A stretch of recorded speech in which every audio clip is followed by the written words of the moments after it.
सहन किसको किया जाता है? किसी अपने अच्छे दोस्त को या दुश्मन को? देखो 3-4 स्थितियां हो सकती हैं लोगों के संबंधों में, उससे आप एकदम अंतर समझ पाएंगे कि 2 रूममेट्स हैं एक रूम में, एक भाई साहब हरियाणा के हैं और दूसरे भाई साहब झारखंड के हैं, और दोनों अपने अपने इलाके के लठे थे, और नेहरू विहार में एक ही रूम खाली था, तो खुदाई संयोग से दोनों उस रूम के पार्टनर्स हो गए हैं, रूम पार्टनर हो गए हैं। दोनों का अपना तरीका है। झारखंड वाला कहता है कि देखो भाई, मैं वन प्रदेश से आया हूँ, मैं प्रकृति के अनुसार जीता हूँ, रात को 9 बजे सोता हूँ, सुबह 4 बजे उठता हूँ ब्रह्म मुहूर्त में, और फिर पढ़ता हूँ बोल बोल के। और हरियाणा वाला, क्योंकि हरियाणा के लोग दिल्ली को अपना हिस्सा ही मान लेते हैं, तो वो दिल्ली के स्टाइल से रहते हैं कि सुबह 4 बजे सोए, 11-12 बजे उठ गए, ऐसा कर लिया। मतलब हरियाणा वाला जब सोने गया तो वो उठ गया ब्रह्म मुहूर्त में, उठते ही पूजा करके टन टन टन टन घंटे गाना। ये सोना चाह रहा है, इसने आगे देखा, क्या कर रहा है तू? तो उसने कहा डिस्टर्ब मत कीजिए, पूजा कर रहे हैं हम, टन टन टन टन। अब ऐसे में कैसे जीवन चलेगा, समझ रहे?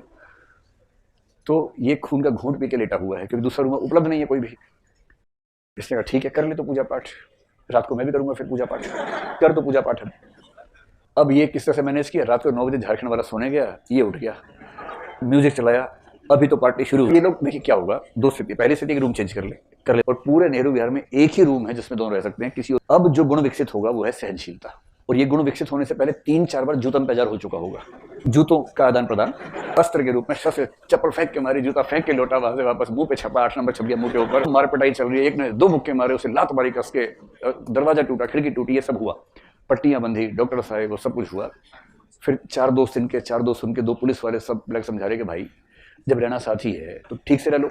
तब इन दोनों के अंदर जो गुण विकसित होना शुरू होगा, मूल्य, उसका नाम है सहनशीलता।